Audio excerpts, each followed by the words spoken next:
بسم اللہ الرحمن الرحیم۔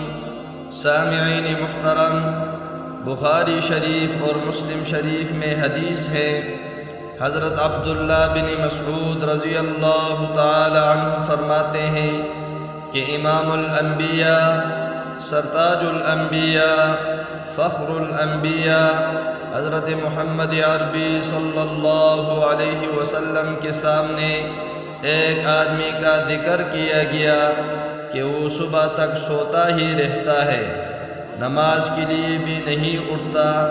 تو امام الانبیاء، سرتاج الانبیاء، فخر الانبیاء حضرت محمد عربی صلی اللہ علیہ وسلم نے ارشاد فرمایا، ذاک رجل بال الشیطان فی اذنہ، یہ ایسا آدمی ہے جس کے کانوں میں شیطان پیشاب کر جاتا ہے۔